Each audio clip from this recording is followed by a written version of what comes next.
Hello friends, जय माँ काली। मैं भक्तिनी प्रतिभा सिंह जय माँ काली चौकी से आप सभी का तहे दिल से हार्दिक स्वागत करती हूँ।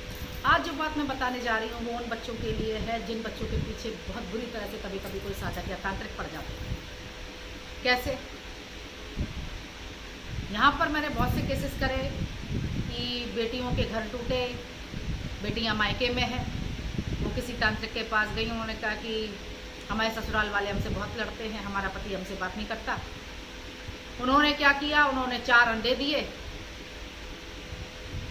ये मैं जो किस्सा बता रही हूँ ये एक ऐसा किस्सा है जिसमें मुस्लिम मैथोलॉजी का प्रयोग किया गया था। मैं हर किसी को बुरा नहीं कह रही, लेकिन हर धर्म में अच्छा और बुरा दोनों तरह का इंसान है। थोड़ा सा दिमाग से काम लेके और ऐसे स्थान पे जाइए जो पहले से आपका जाना पहचाना हो।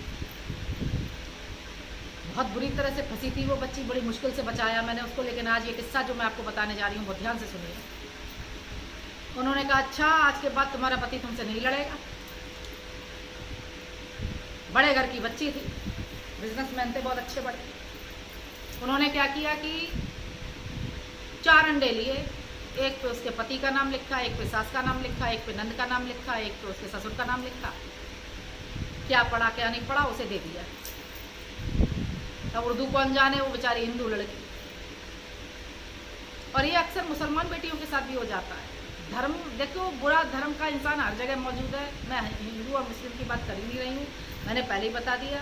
बहुत सी मुस्लिम महिलाओं को भी मैंने बचाया है इसी तरह के मौलवी मौलाना से। अच्छे लोग किस्मत बना देते हैं, बुरे लोग खड्डे में डाल देते हैं, बस इतनी सी बात है। और ये हर धर्म में चल रहा, किसी एक धर्म की बात हो ही नहीं रही। अब उस बेचारी को अंडे दे दिए और कह दिया जाओ अपने घर के दरवाजे के बाहर गाड़ लो, आज के बाद देखना कोई झगड़ा नहीं होगा। और 4 पलीते दे दिए बना के कि जब शाम की नमाज हो, अजान हो, तो उस समय ये जला देना। अच्छा भाई, वो चली आई बेचारी विश्वास करके। उसने अपने घर के बाहर अंडे गाड़ दिए, खूब गहरा गड्ढा किया। अब जिसे अपनी गृहस्थी बचानी है वो तो सब कुछ करेगा, बनी सी बात है, वो तो सब कुछ करेगा। उसने वो अंडे गाड़े, शाम की अजान के समय उस बेचारी ने पलीता जलाया।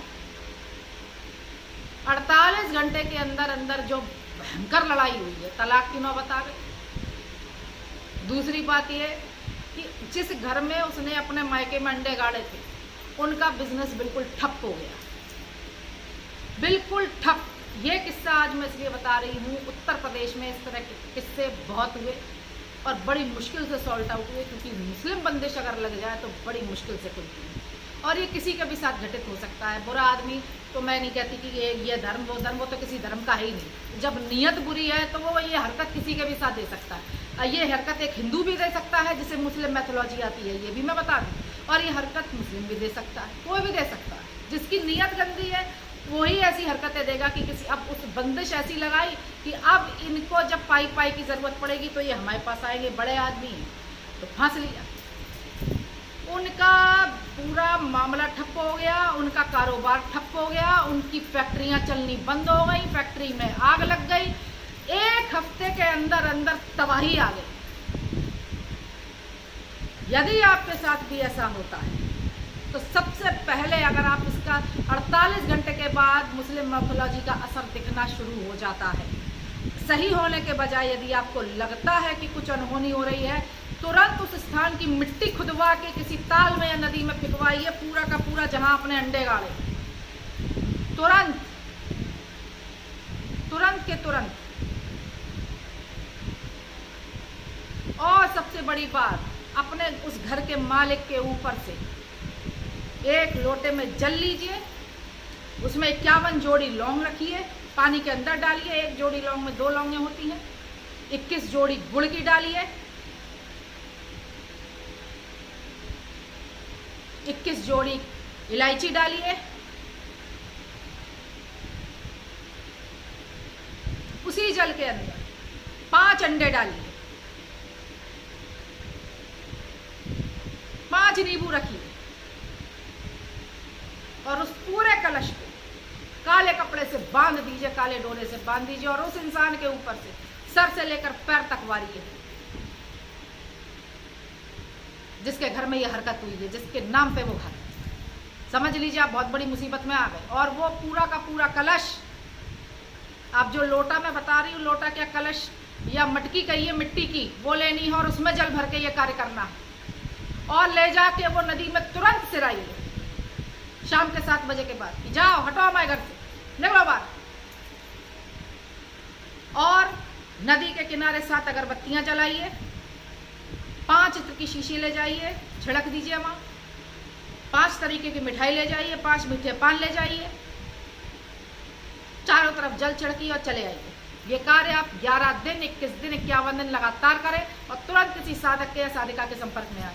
आप, इसका मतलब है बहुत बड़ी मुसीबत में आ चुके हैं। ये किस्सा जब उस इंसान के साथ, उस बेटी के साथ घटित हुआ, वो उत्तर प्रदेश की ही लड़की थी। ये केस मैंने सॉल्ट आउट किया था। इतना भयंकर हाल हो गया था एक हफ्ते के अंदर घर का, कि तबाही आ गई। तो ऐसे कार्य करने से पहले थोड़ा सोच समझ के किसी के पास जाएं और किसी के पास ऐसा कार्य कराएं। मैं जानती हूँ मुसीबत आती है तो बहुत दिक्कत होती है, बहुत परेशानी होती है, लेकिन फिर भी मैं कहूँगी कि थोड़ा सा सोच समझ के। और बहुत से निवारण भी मैं ऐसे बताऊँगी कि अगर मैं लगातार बता रही हूँ कि पति पत्नी के बीच में अगर कलेश है तो क्या करें। और यदि आप किसी इंसान से मदद लेते हैं तो किसी अच्छे इंसान के पास जाके बैठें, किसी अच्छा जानकार जो आपको किसी इंसान को बताए उसके पास जाके बैठें। यूं ही किसी के पास जाके ना बैठ जाए। कभी कभी बहुत बड़ी मुसीबत में लोग फंस जाते हैं। ये जानकारियां मैं आपको देती रहूंगी और बहुत से निवारण बताती रहूंगी। जय माता।